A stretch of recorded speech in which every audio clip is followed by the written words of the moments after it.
যুক্তরাষ্ট্রের পররাষ্ট্র বিভাগ থেকে গণছাঁটাইয়ের পদক্ষেপ, চাকরিচ্যুত ১৩০০-র বেশি কর্মী। ট্রাম্প প্রশাসনের এমন নীতিতে ছড়িয়েছে ব্যাপক ক্ষোভ। অভিবাসন মাদক বিরোধী অভিযান চলাকালে সংঘর্ষের ঘটনায় যুক্তরাষ্ট্রে তোলপাড়, আটক ২০০। মানবাধিকার সংস্থাগুলোর কঠোর সমালোচনা।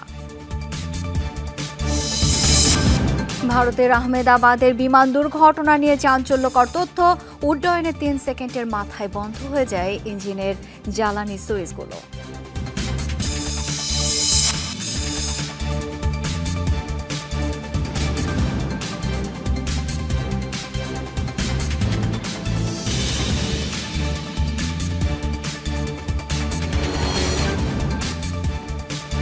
এতক্ষণ শিরোনামগুলো দেখছিলেন, আপনাদের সাথে আছি আমি শাওন দত্ত। যুক্তরাষ্ট্রের পররাষ্ট্র বিভাগ থেকে গণছাঁটাইয়ের পদক্ষেপ ঘিরে চলছে তোলপাড়। অর্থ বাঁচানোর নীতি বাস্তবায়নে এরই মধ্যে চাকরিচ্যুত হয়েছেন ১৩০০-র বেশি কর্মী। ট্রাম্প প্রশাসনের এমন নীতিতে ছড়িয়েছে ব্যাপক ক্ষোভ। প্রতিবাদ সমাবেশ করেছে বিভিন্ন শ্রেণী পেশার মানুষ। সরকারের এমন পদক্ষেপকে দেশের কূটনীতির জন্য চরম আত্মঘাতী সিদ্ধান্ত হিসেবেও দেখছে অনেকে। ডোনাল্ড ট্রাম্প প্রশাসন থেকে সরে গেছেন ইলন মাস্ক। মার্কিন প্রেসিডেন্টের সাথে তার সাম্প্রতিক বিবাদও তুঙ্গে। তবে দক্ষতা বিষয়ক বিভাগের দায়িত্ব পালনের সময় মাস্কের নেওয়া পরিকল্পনারই বাস্তবায়ন করছেন ট্রাম্প। ব্যয় সংকোচন ও দফতর পুনর্গঠনে সরকারি কর্মীদের ছাঁটাইয়ের যে সিদ্ধান্ত হয়েছিল তা কার্যকর করা শুরু করেছে যুক্তরাষ্ট্রের পররাষ্ট্র বিভাগ। ১৩০০-এর বেশি কর্মী ছাঁটাই করেছে দফতরটি। এদের মধ্যে ২৪৬ জন বিদেশে বিভিন্ন দূতাবাসে কর্মরত। শুরুতে ১২০ দিনের জন্য বেতনসহ ছুটি পাবেন, এরপর আর থাকবে না চাকরি। বাকিদের জন্য সবেতন ছুটির সময়সীমা ৬০ দিন। শুক্রবার ছিল তাদের শেষ কর্মদিবস। কার্যালয়ের বাইরে সহকর্মীদের কাছ থেকে বিদায়ের সময় তৈরি হয় আবেগঘন পরিবেশ। এটা আত্মঘাতী সিদ্ধান্ত। ফ্রন্টলাইন থেকে কর্মীদের সরিয়ে আনা হচ্ছে যেখানে তাদের সবচেয়ে বেশি প্রয়োজন ছিল। এবার কিভাবে সামলাবে বৈদেশিক কূটনীতি? দেশের জন্য বৈদেশিক নীতির জন্য যারা এত শ্রম দিয়েছে তাদের পাশে দাঁড়ানো প্রয়োজন। এই ছাঁটাইকে অবৈধ মনে করছি। সরকারের এমন পদক্ষেপের বিরুদ্ধে রাজপথে নেমেছে অনেকে। ওয়াশিংটনে পররাষ্ট্র বিভাগের সামনে বিক্ষোভ করে বিভিন্ন শ্রেণী পেশার মানুষ। ট্রাম্পের পদক্ষেপকে মানবাধিকার লঙ্ঘন এবং গণতন্ত্রের জন্য ক্ষতিকর আখ্যা দিয়েছেন তারা। বৈদেশিক কূটনীতি পরিচালনায় লোকবল সংকট দেখা দেবে এমন শঙ্কার কথাও বলছেন অনেকে। এখানে এসেছি কারণ এটা কেবল সরকারি কর্মীদের জন্যই নয়, বরং প্রতিটি মার্কিনী এমনকি বিশ্বের জন্য বাজে দৃষ্টান্ত হয়েছে। এই কর্মীরা কেবল দেশের জন্য নয়, পুরো বিশ্বের মানুষের সাথে কাজ করতেন যারা চাকরিচ্যুত হলেন। পররাষ্ট্রমন্ত্রী রুবিওর নিষ্ঠুর, অন্যায় ও নজিরবিহীন ছাঁটাই মার্কিন কূটনীতিকে ধ্বংস করেছে এবং এমন পদক্ষেপে আমরা সবাই অনিরাপদ বোধ করছি। গত এপ্রিলে নেওয়ার সিদ্ধান্ত অনুযায়ী পররাষ্ট্র দফতরের ৩,০০০-এর মতো কর্মী ছাঁটাইয়ের কথা রয়েছে। এর আগে ৬ দশকের পুরনো বৈদেশিক সহায়তা সংস্থা ইউএসএইডের কার্যক্রম বন্ধ ও সীমিত করা হয় বিভিন্ন দেশে। সবশেষ টেক্সাসের আকস্মিক বন্যার সঠিক ও তড়িৎ পূর্বাভাস দিতে ব্যর্থতার জন্য দায়ী করা হয়েছে ছাঁটাইয়ের কারণে দেখা দেয়া লোকবল সংকটকে। Dorothy Tasrin, Jamuna News. টেক্সাসের পর এবার বন্যায় বিপর্যস্ত যুক্তরাষ্ট্রের ভারমন্টের বিভিন্ন এলাকা। রাজ্যের উত্তর পশ্চিমাঞ্চলের বিভিন্ন এলাকায় দেখা দিয়েছে বন্যা। কর্তৃপক্ষ জানায় টানা বৃষ্টির কারণে এই দুর্যোগ সৃষ্টি হয়েছে। বৃহস্পতিবার থেকেই ভারী বৃষ্টি হচ্ছে রাজ্যের বিভিন্ন স্থান জুড়ে। কয়েক ঘন্টায় ৫ ইঞ্চি পর্যন্ত বৃষ্টিপাত রেকর্ড করা হয়। আকস্মিক বন্যায় ধসে পড়েছে অন্তত ২০টি স্থাপনা, ভেঙে গেছে বিভিন্ন সড়ক। কর্তৃপক্ষ জানিয়েছে আটকে পড়াদের উদ্ধারের পাশাপাশি ধ্বংসস্তূপ সরাতে কাজ করছে বিভিন্ন দপ্তর।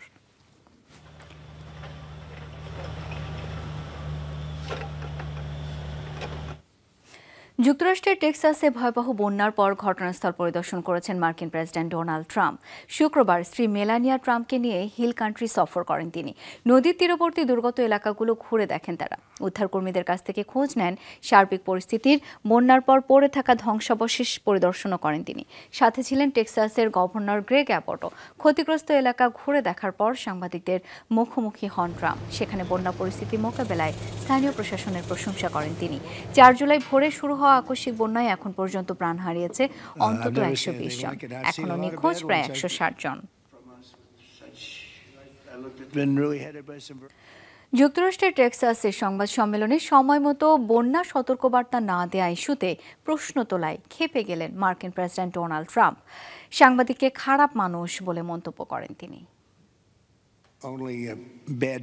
আমি মনে করি এই কঠিন পরিস্থিতিতে সবাই অসাধারণ কাজ করেছে, তাদের প্রতি আমার গভীর শ্রদ্ধা রয়েছে। জানি না আপনি কে, কিন্তু এমন প্রশ্ন কেবল একজন খারাপ মানুষই করতে পারে। ক্যালিফোর্নিয়ায় অভিবাসন ও মাদক বিরোধী অভিযান চলাকালে সংঘর্ষের ঘটনায় তোলপাড় চলছে যুক্তরাষ্ট্রে। অভিযানের সময় অন্তত 200 জনকে আটক করেছে নিরাপত্তা বাহিনী। মাদক, অবৈধ অভিবাসন এবং নিরাপত্তা বাহিনীর উপর হামলার অভিযোগে আটক করা হয় তাদের। এদিকে ক্যালিফোর্নিয়ার খামারে অভিযানের কঠোর সমালোচনা করছেন যুক্তরাষ্ট্রের মানবাধিকার কর্মীরা। অবৈধ অভিবাসনের নামে মানবাধিকার লঙ্ঘন করছে ফেডারেল প্রশাসন, এমন অভিযোগ তাদের। গেল বৃহস্পতিবারের দৃশ্য এটি। মাদক এবং অভিবাসন বিরোধী অভিযানের সময় ক্যালিফোর্নিয়ার একটি খামার পরিণত হয় রণক্ষেত্রে। ক্যামারিলো শহরের খামারটিতে গাঁজার চাষ করা হচ্ছে, যাতে জড়িত অভিবাসীরা এমন তথ্যের ভিত্তিতে অভিযান চালানো হয়। এ সময় পাল্টা বিক্ষোভ করে সেখানে বসবাসরতরা। এক পর্যায়ে তারা হামলা করে নিরাপত্তা বাহিনীর সদস্যদের লক্ষ্য করে। পাল্টা জবাব দেয় নিরাপত্তা বাহিনীর সদস্যরাও। ছোড়া হয় টিয়ার শেল, রাবার বুলেট। এক পর্যায়ে যোগ দেয় আধা সামরিক বাহিনীর সদস্যরা। যৌথ বাহিনীর সদস্যদের লক্ষ্য করে গুলি করারও অভিযোগ ওঠে। এ সময় আরও কঠোর অবস্থানে যায় নিরাপত্তা বাহিনী। চলে ঘরে ঘরে তল্লাশি। আটক করা হয় অন্তত 200 জনকে, যার মধ্যে অপ্রাপ্ত বয়স্ক রয়েছে বেশ কয়েকজন। এদের বেশিরভাগই অবৈধভাবে যুক্তরাষ্ট্রে বসবাস করছিলেন। গণমাধ্যম বলছে অভিযানে নিহত হয়েছে একজন। এদিকে অভিযানের পর তোলপাড় চলছে যুক্তরাষ্ট্রে। অবৈধদের ধরপাকড়ের নামে মানবাধিকার লঙ্ঘন করা হচ্ছে বলে অভিযোগ তুলেছেন দেশটির মানবাধিকার কর্মীরা। আমরা আদালতকে বলেছি যে সরকারকে অবশ্যই আইন অনুসরণ করতে হবে। এটা মৌলিক সাংবিধানিক অধিকার। কেন তাদের আটক করা হলো এটা সরকারকে স্পষ্ট করতে হবে।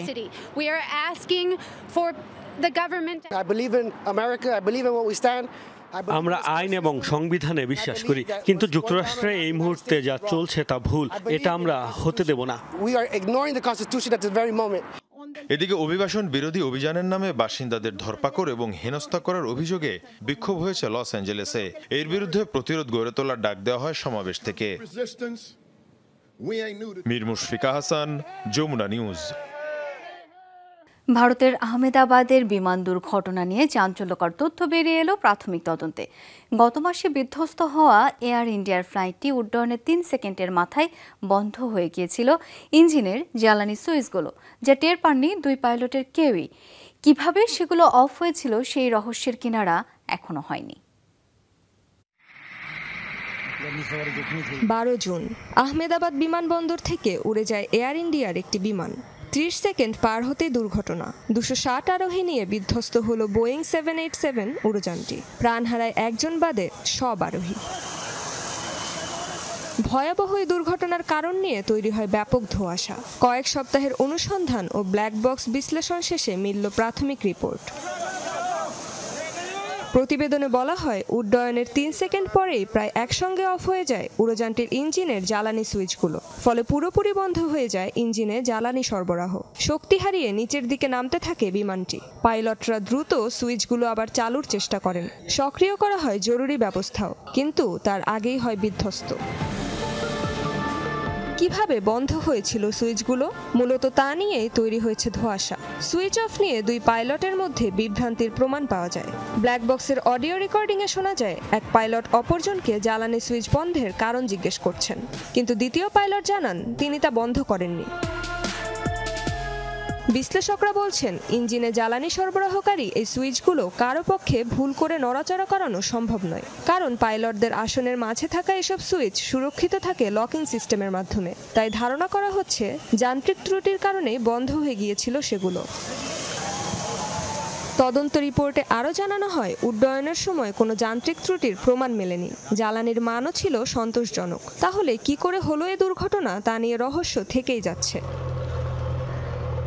এক বিবৃতিতে প্রাথমিক তদন্ত প্রতিবেদনের সাথে একমত পোষণ করেছে এয়ার ইন্ডিয়া। জানিয়েছে ভারতীয় কর্তৃপক্ষকে পূর্ণ সহযোগিতা করছে তারা, তবে তদন্ত চলমান থাকায় আর কোনো মন্তব্য করতে রাজি হয়নি। রেজবানা সায়মা, যমুনা নিউজ। এবার পশ্চিম তীরে এক মার্কিন নাগরিককে পিটিয়ে হত্যা করেছে ইসরায়েলি বসতি স্থাপনকারীরা। তার নাম সাইফ আল-দিন। ফিলিস্তিনি বংশোদ্ভূত ওই মার্কিন নাগরিক ফ্লোরিডায় বসবাস করতেন। ছুটিতে তিনি পশ্চিম তীরে পরিবারের সদস্যদের সাথে দেখা করতে আসেন। আন্তর্জাতিক বিভিন্ন গণমাধ্যম বলছে, রামাল্লার উত্তরে বসবাসরত অবৈধ ইহুদি দখলদাররা ওই হামলা চালায়। এ সময় পিটিয়ে হত্যা করা হয় সাইফকে। এর পাশাপাশি গুলি করা হয় আরও একটি ফিলিস্তিনিকে। এদিকে ইসরায়েলিদের হামলায় নিজেদের নাগরিক নিহতের ঘটনাটি সম্পর্কে অবগত আছে বলে জানিয়েছে মার্কিন পররাষ্ট্র দপ্তর।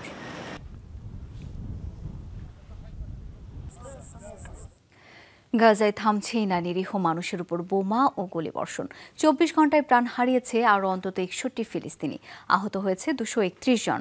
ত্রাণ সংগ্রহ করতে গিয়ে ইসরায়েলি আগ্রাসনে প্রাণ হারিয়েছে কমপক্ষে 11 জন। উত্তর থেকে দক্ষিণ উপত্যকাটির বিভিন্ন স্থানে চলে আক্রমণ। গাজার কেন্দ্রীয় নুসাইরাত শরণার্থী শিবিরে হামলায় হতাহত হয়েছে বেশ কয়েকজন। দেইর আল বালা এলাকায় আইডিএফের 2টি বিমান হামলায় নিহত 4 ফিলিস্তিনি, আহত অনেকে। খান ইউনিসের পশ্চিমে আল মাওয়াসি এলাকায় বাস্তুচ্যুতদের তাঁবুতে ইসরায়েলি আগ্রাসনে প্রাণ হারিয়েছে আরও 7 জন। এছাড়াও শহরটির বিভিন্ন স্থানে একাধিক হামলায় হতাহত হয়েছে বহু মানুষ। রামাল্লার উত্তরে সিনজেল শহরেও চালানো হয় আগ্রাসন।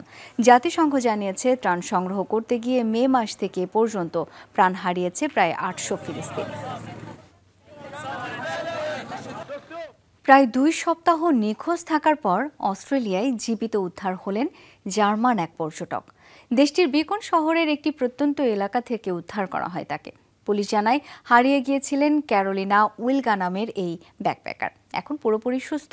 গত 29 জুন নিখোঁজ হন তিনি। এরপর থেকে ক্যারোলিনাকে উদ্ধারে ব্যাপক অভিযান শুরু করে অস্ট্রেলিয়ার পুলিশ।